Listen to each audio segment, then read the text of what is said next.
సాతనుడు అంటాము, ఘట సర్పం అంటాము, దొంగ, దోచుకునేవాడు, అబద్ధానికి జనకుడు, అంతకుడు, నాశనం చేయ పుత్రుడు, ఇలాగ వీడికి చాలా అవార్డులు ఉన్నాయి. అవార్డులు అనుకోవాలి. దేవునికి స్తోత్రం చెల్లండి. హల్లెలూయా. అపవాది గారికి ఉన్న టైటిల్స్ మళ్ళీ ఏ మనుషులకు లేవండి మరి. హల్లెలూయా. వాడు మన మధ్యన సంచారం కూడా చేస్తున్నాడు. దేవుని సన్నిధి ఎక్కడ ఉంటుందో ఆడెక్కడే ఉంటాడు. హల్లెలూయా చెప్పండి. ప్రార్థన చేస్తుంటే నీ పక్కన ఉండి ప్రార్థన చేసేస్తున్నావా అని నీ పక్కన ఉండాడు నేను చేయకుండా ఎవరో వచ్చి నుంచున్నట్టుగాను, ఎవడో నిన్ను డిస్టర్బ్ చేస్తున్నట్టు కనిపిస్తూ ఉంటుంది. ఎవడో కాదు, ఎవడాడు? ఆడే. దేవునికి స్తోత్రం చేయించండి.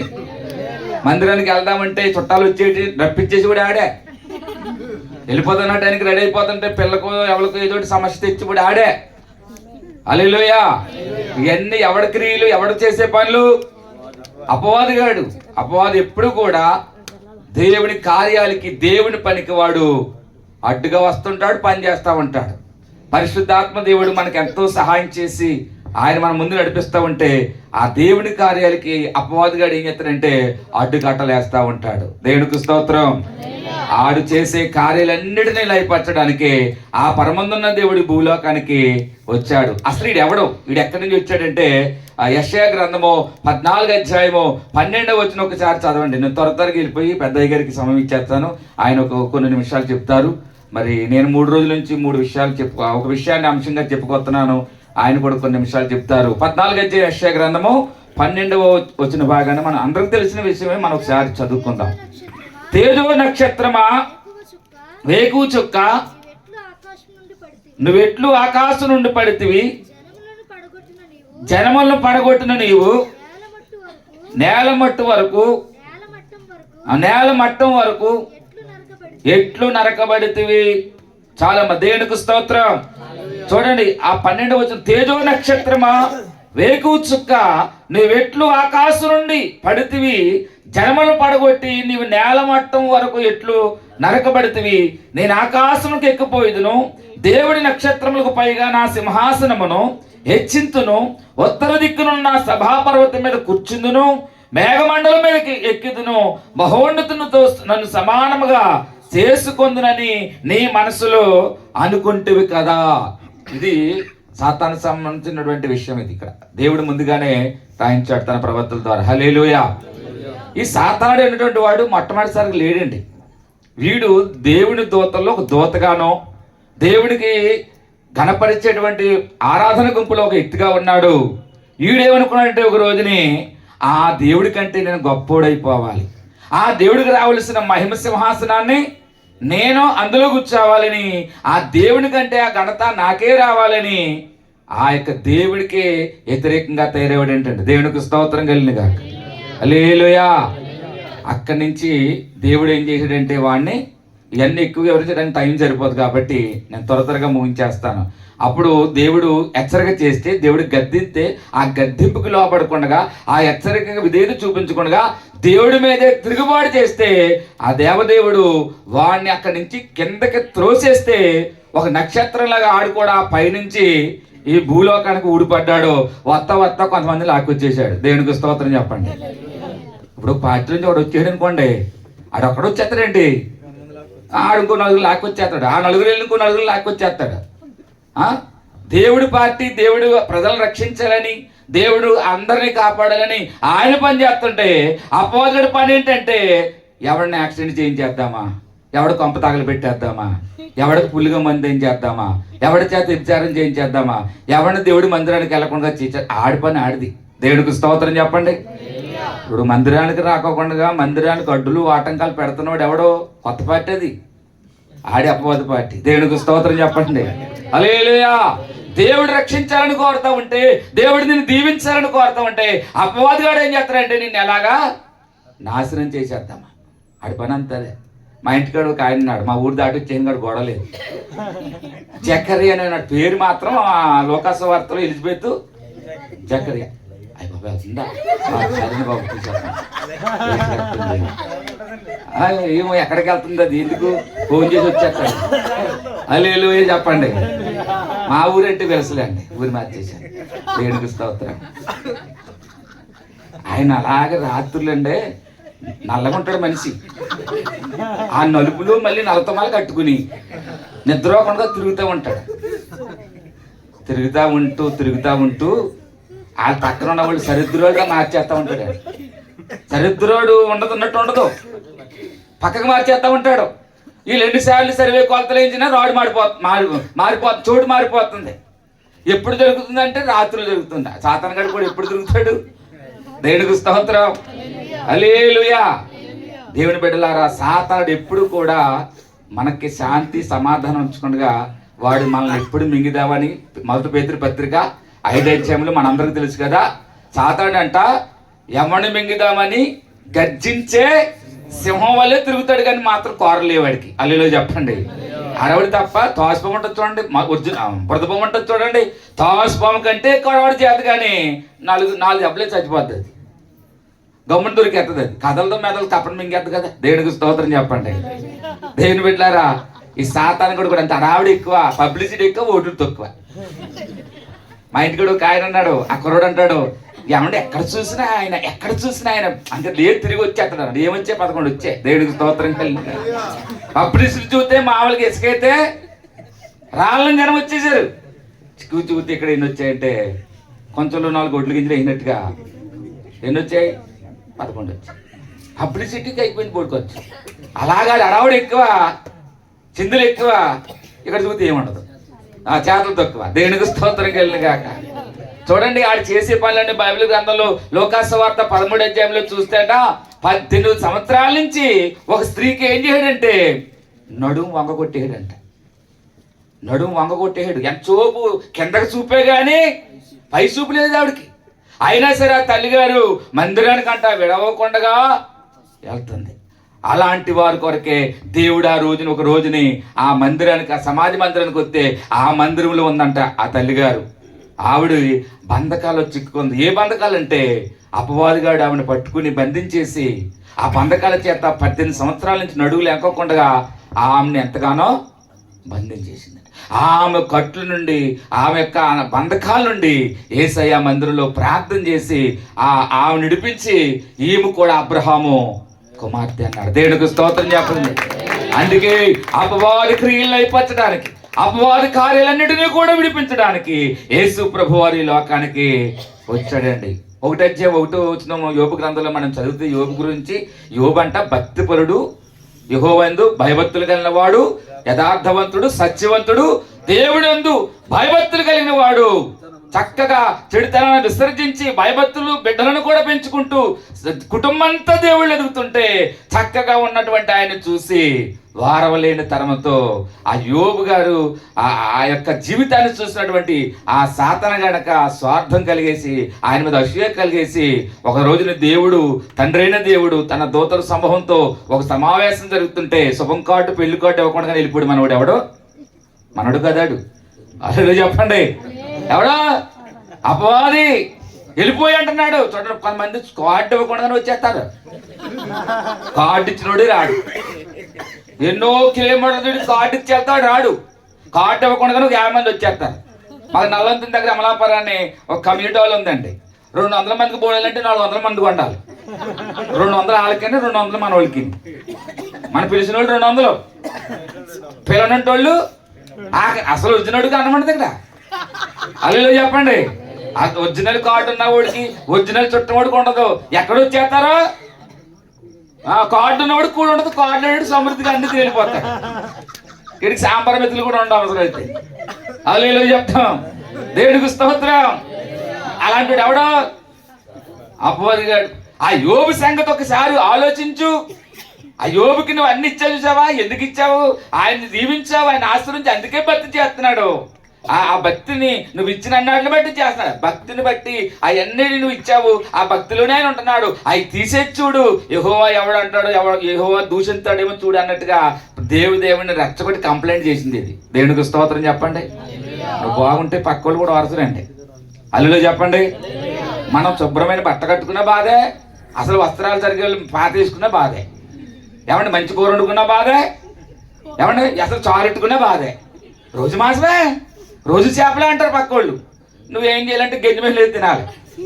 దేవుడికి స్తోత్రం చెప్పండి. అంటే కొంతమందికి అంత ఆడుకోవడం అలాంటి వాడే అండి. నువ్వు చక్కని వస్త్రాలు కట్టుకుంటే, నువ్వు చక్కగా ఒక మంచి ఇల్లు కట్టుకుంటే, ఒక ఆయన అంటే డాక్టర్ గారి దగ్గరికి వెళ్ళాడంట. నాకు 6 నెలల నుంచి కడుపు నొప్పి తగ్గట్లేదు డాక్టర్ గారు అన్నాడంట.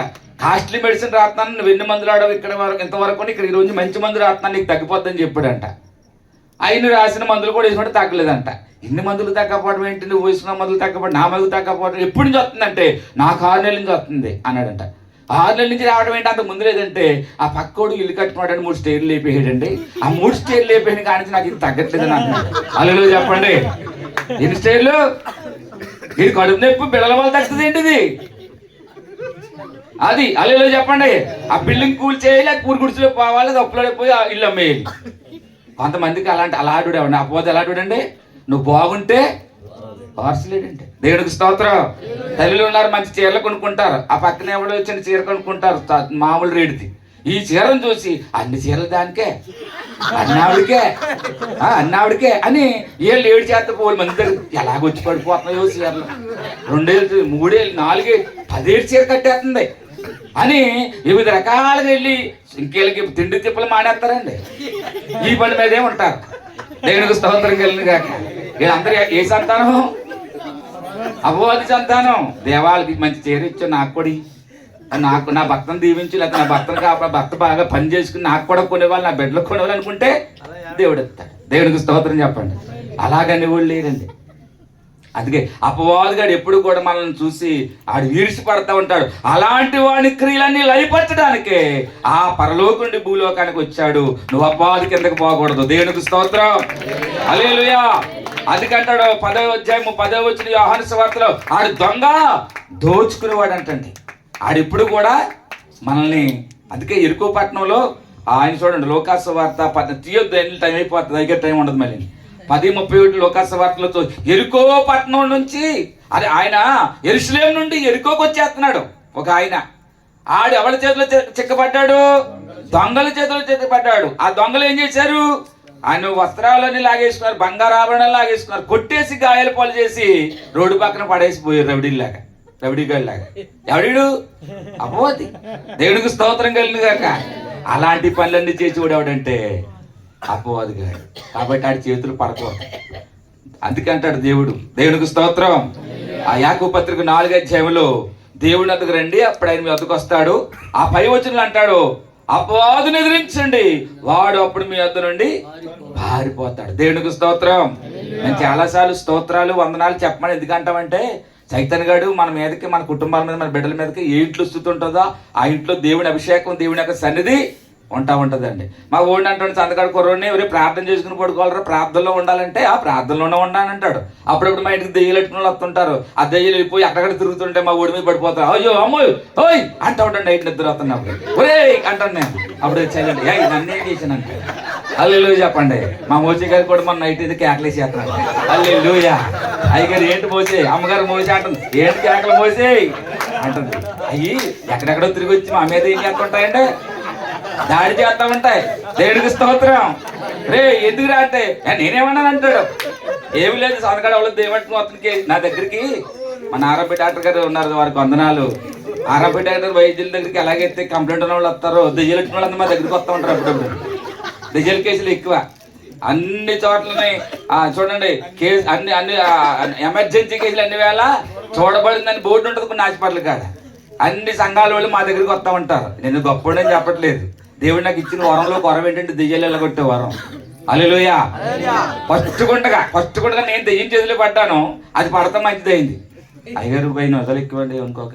దేవునికి స్తోత్రం కలిగి.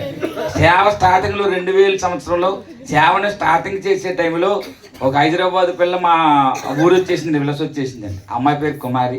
పెళ్ళి కొత్తగా హైదరాబాద్ వెళ్ళింది. ఆ పిల్లకి దెయ్యం పెట్టుకున్న సంగతి మనం చెప్పాలండి. దెయ్యం పెట్టుకుందో ఇవ్వట్టుకుందో మనకేం తెలుసు. బాబా కుమారుడా, నాకు అమ్మ తల్లి కొడుకు అవుతుంది, కుమారుడా నువ్వు ఒకసారి ఇంటికి వచ్చి చెల్లికి ప్రార్థన చేయను అని. అప్పుడు సేవలోకి వచ్చాను, అడుగులు వేస్తున్నాను అనమాట. సేవలో వయసు పరంగా పెద్దంటే సేవలో తొలిపరిచయం అంట. తొలి అడుగులు అయ్యగారు బాగా చెప్పారు. తొలి అడుగులు వేస్తున్నాను. అంటే డాక్టర్ గారి దగ్గరికి వెళ్ళినప్పటికీ లాయర్ గారి దగ్గరికి వెళ్ళి ఉండదున్నట్టు చెప్పాలి. నిజం చెప్పకపోతే బిగిసిపోతుంది సమస్య. ఏమంటే డాక్టర్ గారు అయితే మంచి వైద్యం ఇస్తారు. కడుపు నొప్పి అని చెప్పేసి నాకు ఏం లేదండి నొప్పులు పడతా అలా ఉన్నాను కానీ ఏది నేను చేస్తాం అయిపోతుంది. మా డాక్టర్ ఇక్కడ ఉన్నారు, దేవునికి స్తోత్రం కలిగి.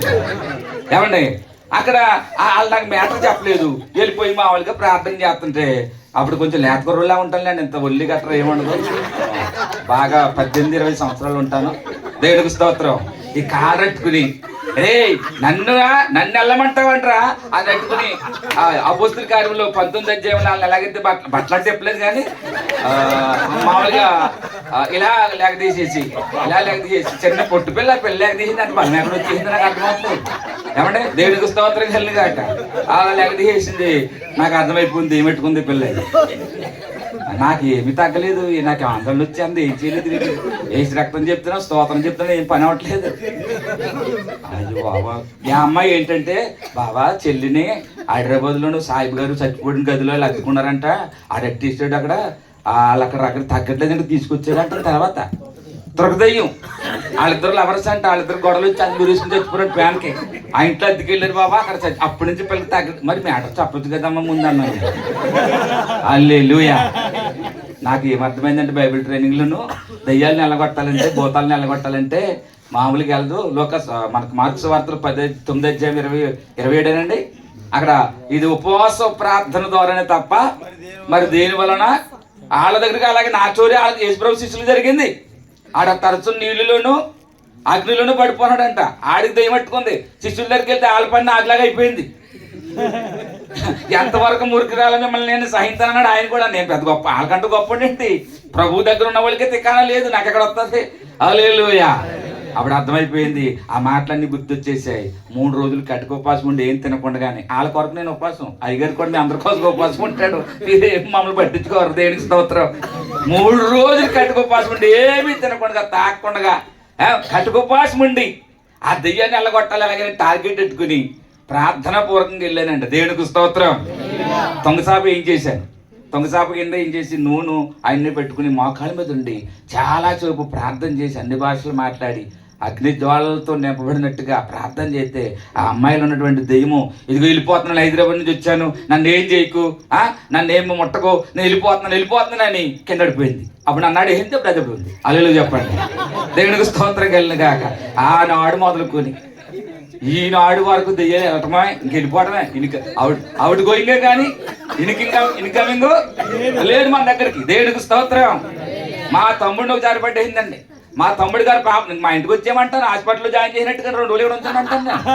ఇదే దెయ్యాలకు ఒక హాస్పిటల్ ఉన్నట్టుగానే మా ఇల్లు అయిపోయింది. హల్లెలూయా. ఆ పోయినన్ని కూడా ఈతని మా ఓడి ప్రార్థన చేయడు కదా, ఇడిపోతుంటాయి.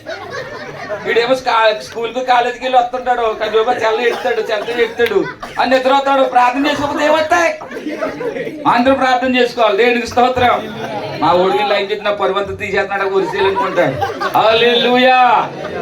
దేవుని బిడ్డలారా, ప్రార్థన అభిషేకం ఎప్పుడైతే ఆ రోజు పోయిందో అప్పటి నుంచి దేవుడు మా ఇంటి పక్కన మా ఇంటి దగ్గర ఆ లోకల్ అందరూ కూడా ఎవరైనా దెయ్యాలనుకుంటే మిగతా సంఘాలు కూడా నా దగ్గరికే ఏదో ప్రభుత్వ వైద్యశాలగా అంటే ఆకులకు పోయేది భూత వైద్యుడు అనుకోండి, ఏసుకో వైద్యుడు, భూత వైద్యుడిలో బదులు ఏసుకో వైద్యుడు తీసుకొచ్చేసి ఇక్కడ పడేస్తా ఉంటారు. ₹1 అనుకోవడం వాళ్ళు ప్రార్థన చేసి ఉచితంగా వస్తుంది కాబట్టి ఉచితంగా ఇచ్చేస్తున్నాం. హల్లెలూయా. అలాగే బోల్డన్ని కేసులు పోయే. దేవునికి స్తోత్రం. సమస్త ఘనత యేసయ్యకే, నేను ఇలాంటి మనిషినే. దేవునికి స్తోత్రం. అలా ఒకసారి అయ్యగారు కూడా వచ్చారు. ఒకసారి నాకు కూడా ఎక్కడికి ఎదురపల్లి వెళ్ళాం. ఆ ఎదురపల్లి వెళ్ళి డబ్బులు ఏదో నాకు వాళ్ళు ఇచ్చిన వచ్చేస్తుంటే పిల్లలు మూలకెళ్ళి మూలిగేస్తుంది కాంచినట్టుకున్నట్టు. దేవునికి స్తోత్రం. హల్లెలూయా. మూలిగేస్తుంటే నాకు తెలిసి అనుకుంటారు. మా ఊళ్ళో అప్పుడప్పుడు చెప్తుంటారు, మా కార్లు వెళ్ళినప్పుడు అప్పుడప్పుడు చెప్తూ ఉంటారు. మాకు 2-3 ఉన్నారు, వాళ్ళు రాలేదు, వాళ్ళు ఎప్పుడైనా వస్తే వాళ్ళు కూడా చెప్తారు మీకు. దేవునికి స్తోత్రం. అలా మూలిగేస్తుంటేనే అంకుల్ గారు మా అక్క మూలిగేస్తుంది ఏమని చూసి అంటుంది. నన్ను చూసి మూలగడం ఏంటమ్మా అన్నాను. మా అక్కకి తేడా ఉంది, 3 రోజుల నుంచి రక్తపేట్లు అయ్యి కడుతున్నాము, ఏం పని అవ్వలేదు, మీరు రావాలన్నది. వెళ్ళినప్పటికి నన్ను చూసి నా దగ్గరికి రావద్దు, నేనేం చేస్తున్నానమ్మా అంటే నువ్వు రావద్దు అంటుంది. నాకు అర్థమైపోయింది. ఏలంటే నాకు తాజ్మహల్ పట్టుకున్నోడికి శ్రద్ధ ఎలా ఉంటుందో దెయ్యాలు పట్టుకున్నోడు నాకు కూడా అలా శ్రద్ధ ఉంటుంది. దేవునికి స్తోత్రం. ఇంకా వెళ్ళిపోయిన కబ్బుని ఉంది ఏమన్నాను. కబ్బుని అలా నెత్తి మీద ప్రార్థన కింద టేబుల్ నడిపోయింది. ముగ్గురు కూడా బాలింతరాలమే వచ్చాము, ఈ పిల్లలు నట్టుకుని వెళ్ళిపోతున్నామని గిజగిల్లాడించి వెళ్ళిపోయింది. దేవునికి స్తోత్రం. గొప్పగా చెప్పట్లేదు దేవుని బిడ్డలారా. ఇది దేవుడు యొక్క అద్భుతమైన కార్యం. అపవాది శక్తులు, అపవాది క్రియలను విడిపించడానికి దేవుడి లోకానికి వచ్చాడు. దేవునికి స్తోత్రం. ఈ రాత్రి కాలాల సమయంలో అలాంటి బంధకాలతో మనం ఉంటే దేవుని బిడ్డలారా, యేసయ్యను వెంబడించండి, యేసు ప్రభువుని నమ్ముకోండి, దేవుడు గొప్ప విడుదల ఇస్తాడండి. మా ప్రాంతంలో ఎక్కడ చూసినాండి, ఇక్కడ ఇదే మన మందుల షాప్ అని బోర్డు ఉంటుంది, ఎవరైనా చూసారండి? ఇప్పుడు అనేసేట్లండి, అలా పెడతలేదు. అలాగే ఇంతకుముందు మా అమలాపురం ఏరియా, ముక్కామల ఏరియా, కొత్తపేట ఏరియా ఎక్కడ పెడితే అక్కడ ప్రతి ఇక్కడ రక్షరేఖలు ఇవ్వబడును. ఇప్పుడు ఎవరో లేని వాళ్ళు అందరూ వెళ్ళిపోయారు. అల్లు చెప్పండి, ఇక్కడ రక్షరేఖలు ఇవ్వన బోర్డులు ఏది వెళ్ళిపోయింది. అలాగే మేము చిన్నప్పుడు సినిమాలకు వెళ్తున్నప్పుడు ఊరో చెట్టు మీద దెయ్యం ఉందని ఊరు, ఇప్పుడు ఆ చెట్టు మీద దెయ్యాలు లేదు, ఆ చెట్లు లేవు. దేవుడి సువార్త ప్రకటించబడుతుంది, దెయ్యాలు కూడా ఎక్కడికక్కడ సర్దుకుని పోయాయి. ఎక్కడ చదువుపోయి అంటే ఎక్కడ స్వార్థ లేదో, ఎక్కడ దేవుడి వాక్యం లేదో, ఎక్కడ ప్రార్థన లేదో, ఆ ఏరియాలోకి వెళ్ళి అక్కడ ఏలుబడి అవన్నీ అక్కడ చూసుకుంటున్నాయి నేను ఆ మిగతా వాళ్ళని. దేవునికి స్తోత్రం చెప్పండి. దేవుని బిడ్డలు ఎందుకు చెప్తున్నాండి, అపవాదిగాడు అంటాడు మనల్ని ఎప్పుడు కూడా గర్జించే సింహంలే ఎవడ మింగిదామని వాడు తిరుగుతా ఉన్నాడు. వాడి క్రియలన్నీ లయపరిచాడు. 16 అధ్యాయం రోమపత్రికలో చూసినట్లయితే వాడిని కాళ్ళ కింద వేసి ఆయన చెతకదొక్కాడు. ఆయన యొక్క పవర్ అంతా తీసేశాడు. ఆడి డమ్మిగాడిగా ఉన్నాడు, కానీ ఆడి వల్ల మనకి ఏమి కీడు లేదు. అయితే మనం దేవుని కలిగి ఉండాలి. దేవునికి స్తోత్రం. హల్లెలూయా. ఎన్ని చెప్పాను ఇప్పటికి? 23 అంటే ఫస్ట్ రోజు ఒకటి, నేను 2, ఇది 4. టైం అయిపోయినట్టుకుంది. ఇక్కడికే నాదేం కనపట్లేదు, మీరు ఏం చూడట్లేదు. దేవునికి స్తోత్రం. ఎంత చూడండి, ముగించేస్తాను, గీతలు వస్తున్నాయి తప్ప ఐగరికి ఇచ్చేటాయి. దేవునికి స్తోత్రం. ఎన్ని వచ్చినాయి? 4 వచ్చాయి. ఇంకొకటి చెప్పేసి నేను ముగించేస్తాను. ఎందుకు వచ్చాడంటే అపవాది క్రియల్ని లయపరచడానికి. 5వదిగా మనం చూసినట్లయితే, 5వదిగా దాస్యపు కాడు నుండి చూడండి. 3వ అధ్యాయము నిర్గమాకాండము 8వ వచనాన్ని మనం చూస్తే మా మోషయ్య గారు చదువుతారు. అక్కడ ఏమని రాయబడిందంటే, మనం అందరము కూడా పాపం అనే దాస్యపు కాడి కింద మగ్గిపోతుండగా ఆ మగ్గిపోచిన మనందరినీ కూడా ఆయన విడిపించడానికి చివరి చదవండి 3వ అధ్యాయం వచ్చిన చివరి భాగం ఉంటుంది.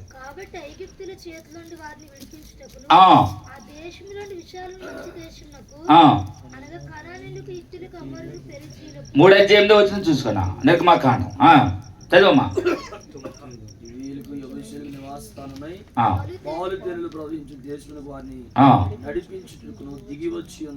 ఎందుకు వచ్చాడన్నమాట ఆయన?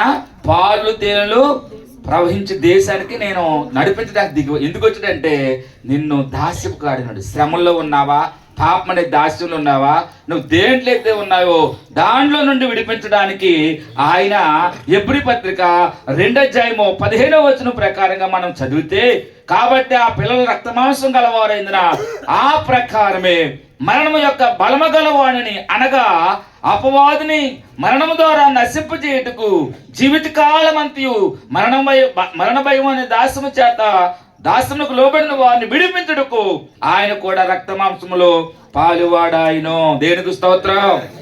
నువ్వేదైతే శాపం కింద ఉన్నావో, ఏదైతే మరణం కింద ఉన్నావో, ఇక పాపం వల్ల వచ్చే జీతం ఏంటమ్మా? రోమపత్రిక 6వ అధ్యాయం 23 వచ్చి పాపం వల్ల జీతం, పెద్దానికి జీతం ఉందండి. పొద్దు నుంచి కష్టపడి మీరు పని చేస్తుంటే 400-500 జీతం వస్తుందండి కష్టపడిన వాళ్ళకి. అలాగే పాపానికి వచ్చేటప్పుడు జీతం కూడా ఉంది. ఆ జీతం ఏంటంటే మరణము.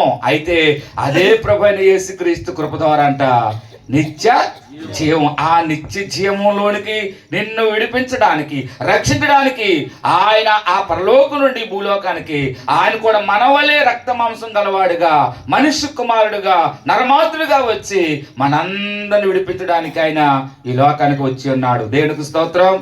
ఆదికాండం 1:26 ప్రకారంగా ఆయన తన రూపంలో మనల్ని ఎలాగైతే చేస్తున్నాడో అలాగే మనిషి రూపంగా ఆయన లోకానికి వచ్చాడు. ఆ మానవ రీతిగా ఆయన 33.5 సంవత్సరాలు జీవించాడు. ఏ తప్పు, ఏ పాపం, ఏ లోపం ఆయనలో లేకపోయినా నీ కొరకు, నా కొరకు, మనందరి కొరకు, మనందరి శిక్షణ ఆయన తన మీద వేసుకుని నిన్ను నన్ను విమోచనకరంగా ఆయన మోచించాడు. దేవునికి స్తోత్రం. ఇప్పుడు ఆయన విశ్వాసం ఉంచే వారికి అంటాడు రోమపత్రిక, కాబట్టి క్రీస్తు యేసునందు ఉన్న వారికి ఇప్పుడు ఏ శిక్ష లేదు. దేవునికి స్తోత్రం. నీ పాప భారాన్ని, నా పాప భారాన్ని, సర్వలోక ప్రజల పాప భారాన్ని 1:19 ప్రకారంగా యోహాను సువార్త, ఇదిగో లోక పాపము మోసుకొని దేవుని గొర్రె పిల్లగా ఆయన లోకానికి వచ్చి మనందరి పాపాన్ని ఆయన భరించి నీకు నాకు ఏ శిక్షా విధి లేకుండా ఆయన నిన్ను నన్ను విమోచించాడు. అదే నిజమైన క్రిస్మస్. దేవునికి స్తోత్రం. కాబట్టి క్రిస్మస్ అంటే కొంతమంది ఒక ఆయన అన్నాడు, క్రిస్మస్ అంటే కంటి క్రిస్మస్, పంటి క్రిస్మస్, ఒంటి క్రిస్మస్. ఒంటి కంటే ఒక ఆవిడ రాలేదు, దీనమ్మని ఒక అమ్మాయి మా మందిరానికి. ఏం కోపడుకున్నాం వందనాలు.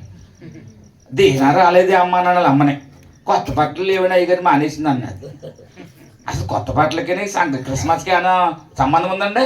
చిన్నప్పుడు సంక్రాంతికి నాకు కొనలేదు, నేను గోధుమ కాడికి వెళ్ళేవాడిని కాదు. చిన్నప్పుడు తెలియక అప్పుడు దాంట్లో వేయడానికి కూడా వెళ్ళేవాడిని కాదు.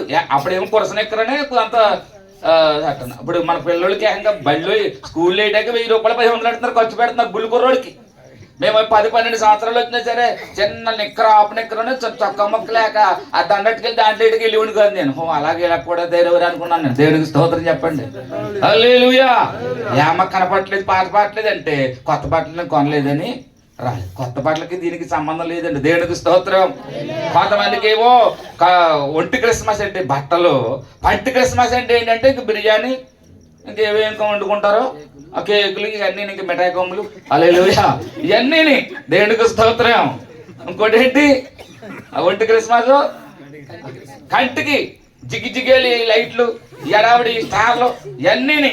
ఒక ఆయన అన్నాడు పైన స్టారు, లోపల కాదు కింద బారు. హల్లెలూయా.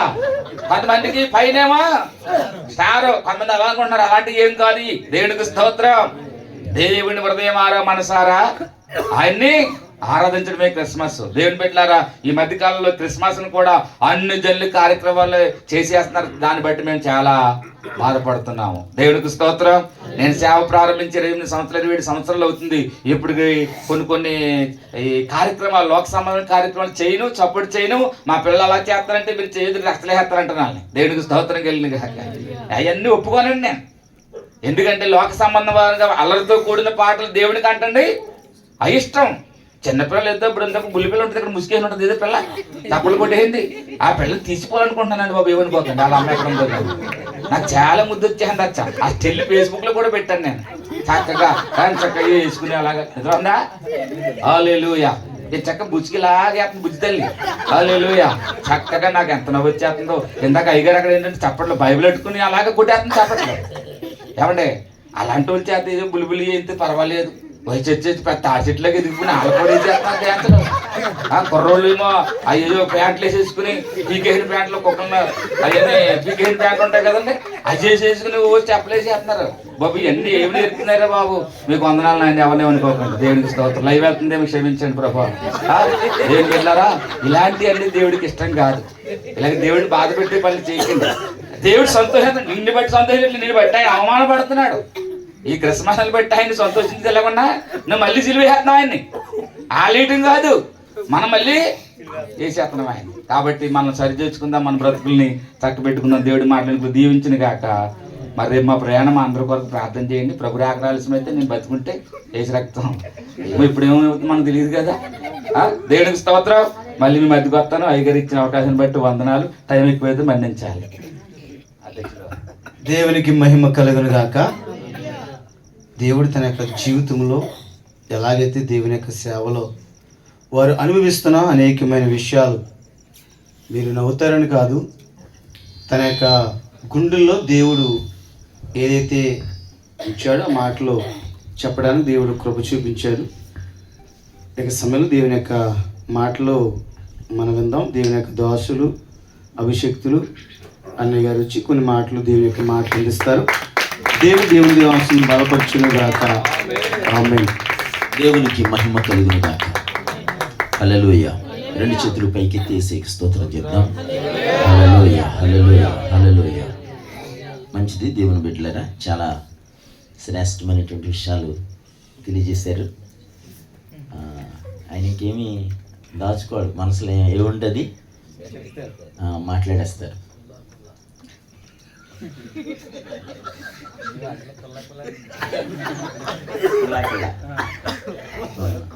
కుల్లా.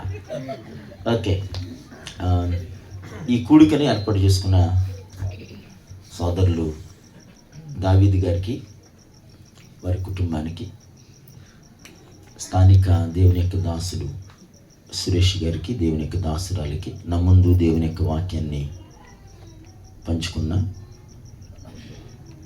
జాన్ గారికి, అలాగే ఈ కార్యక్రమాన్ని నడిపిస్తున్న పాస్టర్ మోషే గారికి, చక్కని పాటలు ఆరాధన చేసిన బిడ్డలకు, ముఖ్యంగా డాక్టర్ గారు చాలా అద్భుతమైనటువంటి పాటలు పాడుతున్నారు. ఆయన పాడుతుంటే జాన్ గారు అంటున్నారు ఘంటసాల గారు పాడుతున్నట్టు ఉన్నారు. చెప్పలేదు, మర్చిపోయినట్టున్నారు. చాలా అద్భుతంగా పాడుతున్నారు. నిజం, ఆ వయసులో పాడడం అంటే చాలా కష్టమైన పని. అయినా దేవుడు వారికి ఇచ్చినటువంటి కృప. మా మందిరంలోకి ఆయన ఉంటారు, ఆయన పేరు రాజారావు గారు. ఆయన వయసు ఇప్పుడు 83 సంవత్సరాలు. ఎంత? 83 సంవత్సరాల వయసు. ఇప్పటికీ ఆయన ప్రతిరోజు 30 అధ్యాయాలు చదువుతాడు బైబిల్. ఇప్పుడు అంటే 50 చదువుతున్నాడు ప్రతిరోజు. మనలోకి 30 చదివాడు, 50 అధ్యాయాలు చదువుతున్నాడు ప్రతిరోజు. 83 సంవత్సరాల వయసు. దేవుడు ఆయనకి ఇచ్చినటువంటి కృపది. ఆయన ఇంట్లో ఆయన ఒక్కడే ప్రభువుని నమ్ముకున్నాడు. ఆయన కుమారుల కోసం, కుమార్తెల కోసం ప్రార్థన చేస్తూ ఉన్నాడు. ఆయన ఏదో విధంగా ప్రభు సన్నిధికి నడిపించాలి అని. అంటే ప్రభు కోసం మనం ఏదో ఒక పని చేయాలి. ఏదో ఒక పనిని ప్రభు కోసం మనము చేయగలిగినటువంటి కృపను ప్రభు మనకిచ్చినప్పుడు. నిజానికి జాన్ గారు చాలా బలహీనుడు పాపం. ఆయన చెప్పాడు కదా, ఒక కన్ను కనిపించదు, చాలా బలహీనత. అయినా ప్రభు యొక్క పని అంటే చాలా ఇష్టం. నేను ఎక్కడికైనా మీటింగ్కి వెళ్తున్నప్పుడు జాన్ గారు ఎలా మీటింగ్కి వెళ్తున్నాను వస్తారంటే వెంటనే ఆయన, ఒకవేళ ఆయన ఖాళీగా ఉంటే కనుక నేను వస్తానని చెప్పి వెంటనే నాతో పాటు వస్తాడు. ఆయన ఏదో విధంగా ప్రభు యొక్క పని చేయాలి, ప్రభు కోసం మనం బ్రతకాలి అని. హల్లెలూయా. ఈ యొక్క క్రిస్మస్ సందర్భాల్లో, క్రిస్మస్ అంటే మనకు తెలుసు. క్రిస్మస్ అంటే నేను చెప్తున్నాను, ఆయన చెప్పారు కంటి పండగ, పంటి పండగ, ఇంటి పండగ, ఒంటి పండగ. ఇంటికేమో సున్నం, ఒంటికేమో బట్టలు, పంటికేమో ఆహారం, కంటికేమో. ఒకసారి నన్ను ఒక చోట వాక్యం చెప్పడానికి పిలిచారు. చాలా పాటలు పాడి, చాలా డ్యాన్సులు వేసి చెప్పినట్టుగా చాలా చాలా అయిన తర్వాత, అయ్యా మీరు త్వరగా వాక్యం ముగించేయాలి అన్నారు. ఏ అని అడిగాను. అడిగితే వాళ్ళు అన్నారు, మేము ఒక సినిమా వేసుకుంటున్నామండి. ఏమేస్తున్నాం? సినిమా వేస్తున్నాం అన్నారు. నేను అన్నాను వెంటనే, కరుణామేడి సినిమానా అన్నాను. కరుణామేడి కోసం అవి ట్రై చేసాం కానీ అవి దొరకలేదండి. అందులో లంకేశ్వరుడు సినిమా వేస్తున్నాం. ఏమేస్తున్నారండి? నాకు ఒక్కసారిగా ఏం మాట్లాడాలో అర్థం కాల. ఆల్రెడీ తెరకట్టేశారు. ఇక నేను మాట్లాడితే ముగించేస్తే వాళ్ళు మొదలెడతారు అన్నమాట. అంటే వాళ్ళ ఉద్దేశం ఏంటి? పండగ కాబట్టి మన కంటి పండగ. ఎంత దౌర్భాగ్యం అంటే మన సేమియా మనమే తాగేస్తున్నాం, మన బిర్యానీ మనమే తినేస్తున్నాం. హ్యాపీ క్రిస్మస్ అంటున్నాం. క్రిస్మస్ అంటే ఇచ్చే పండగ. దేవుడు తన కుమారుని మన కోసం లోకానికి ఇచ్చేసాడు. ఆమేన్. యేసుక్రీస్తు ప్రభువుని లోకానికి ఇచ్చినటువంటి పండగ క్రిస్మస్ పండుగ. దేవుని బిడ్డలారా, నిజానికి క్రైస్తవ సమాజంలో పండగలు లేవు. యేసుతో ఉంటే రోజు పండగే, యేసు లేకపోతే దండగే. యేసుతో మనం ఉంటే, నేను ఇక్కడ కూర్చొని ఆలోచన చేస్తున్నాను, వాక్యం చదువుతున్నాను. యేసుక్రీస్తు ప్రభువారు మత్తయి సువార్తలో ఆయన ప్రయాణం చేస్తూ గలిలయ సముద్ర తీర ప్రాంతాన్ని ఆయన ప్రయాణం చేస్తూ, మత్తయి సువార్త 4వ అధ్యాయం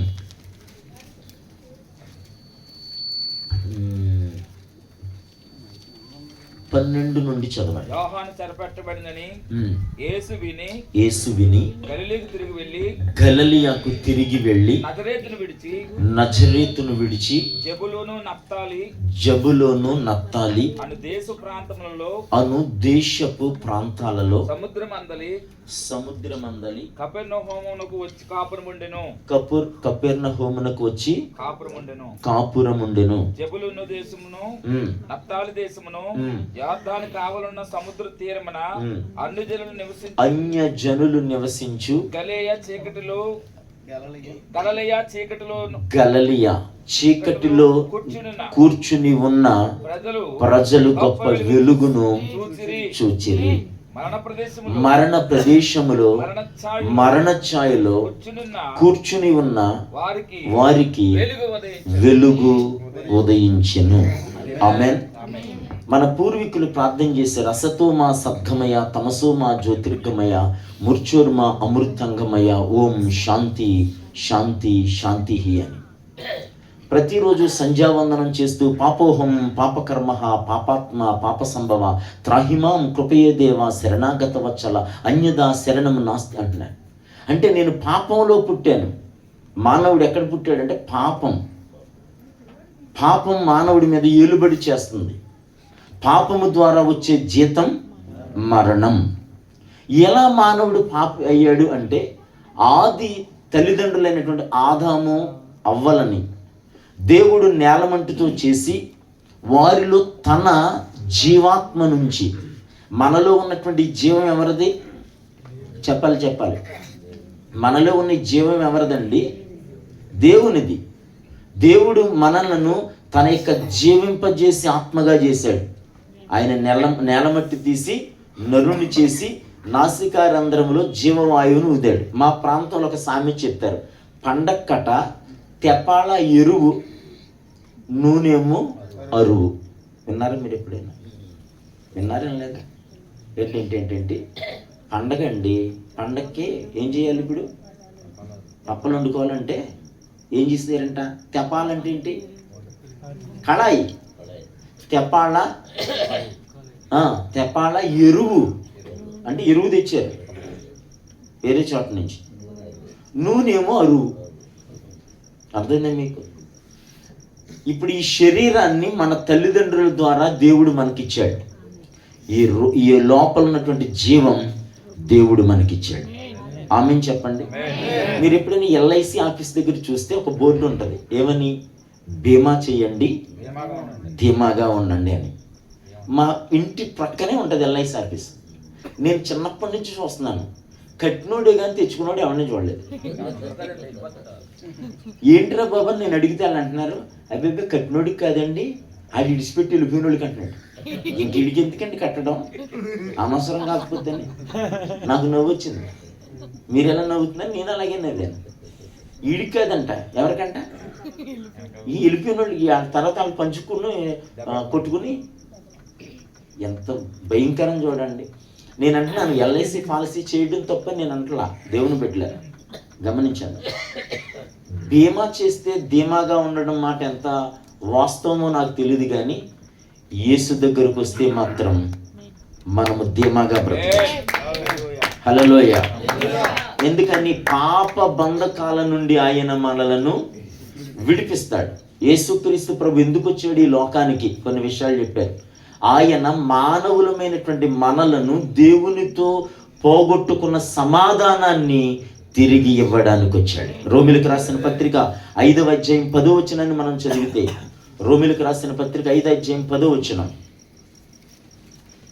త్వరగా చదవాలి, అంత లేటా అమ్మా? ఏలయనగా మనం ఇంకనూ శత్రువులమై ఉండగా ఆయన కుమారుని మరణము ద్వారా మనము దేవునితో సమాధానపరచబడిన వారమై ఆయన జీవించుట చేత మరి నిత్యముగా రక్షింపబడుదుము. చాలు. ఏం జరిగింది అంటే దేవునికి మానవునికి మధ్య ఉన్న సమాధానం. ఏంటి చెప్పండి? సమాధానం. భార్య భర్తకి ఇబ్బంది, గొడవ వచ్చింది అనుకోండి, ఇటు చూడండి.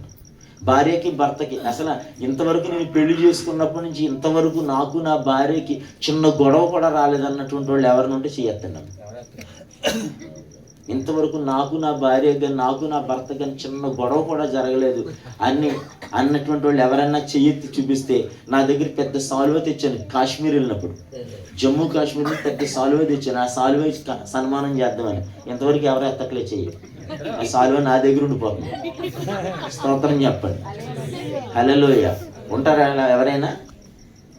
ఉంటారా ఎవరైనా? అంటే సమాధానం, భార్యాభర్తల మీద చిన్న చిన్న ఇబ్బందులు గొడవలు వస్తాయి. దేవుని బిడ్డలారా, సమాధానాన్ని కోల్పోయారు.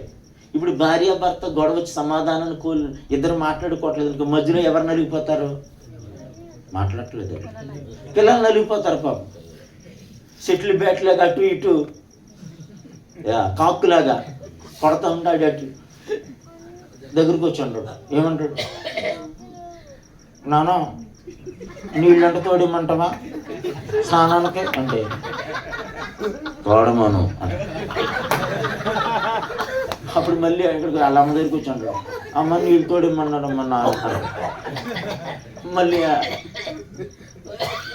భోజనం పెట్టేసానని చెప్పరా, భోజనం తిన్నానని చెప్పి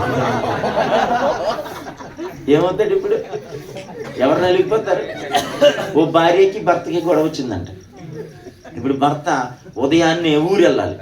ఎక్కడికి వెళ్ళాలి? ఉదయాన్నే ఊరు వెళ్ళాలి, భువనేశ్వర్ వెళ్ళాలి. వెంటనే భార్యకి చెప్పాడంటే ఏమనంటే, నేను 4 గంటలకి ట్రైన్కి వెళ్ళాలని చెప్పేసి ఇప్పుడు ఏం చేసాడు? మరి మాట్లాడలేవు కదా ఇద్దరికి. సీటు రాసి అక్కడ పెట్టాడంట. ఏమని? ఉదయం 4 గంటలకి నన్ను నిద్ర లేపు, నేను 5 గంటలకి రైల్వే స్టేషన్కి వెళ్ళి ట్రైన్ ఎక్కాలని. అంతే, ఓకే ఆయన ఆ సీట్ పెట్టి సెరిపి పడుకున్నాడు. 6 గంటలకు మెరుగు వచ్చింది, చూసాడు. ఏం లేపలేదు, గుర్తుందా లేదా నీకు అన్నాడు భార్య అని. తీసుకెళ్ళి తలగడ ఇలా లేపింది. తలగడ కింద ఏముంది సీట్, ఏమని? 4 అయిపోయింది, నిద్ర లేవు అని. ఏమని?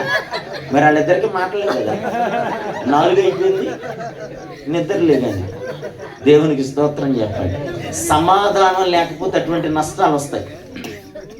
ఆమేన్. సమాధానం లేకపోతే ఏమొస్తాయి? అటువంటి నష్టాలు వస్తాయి.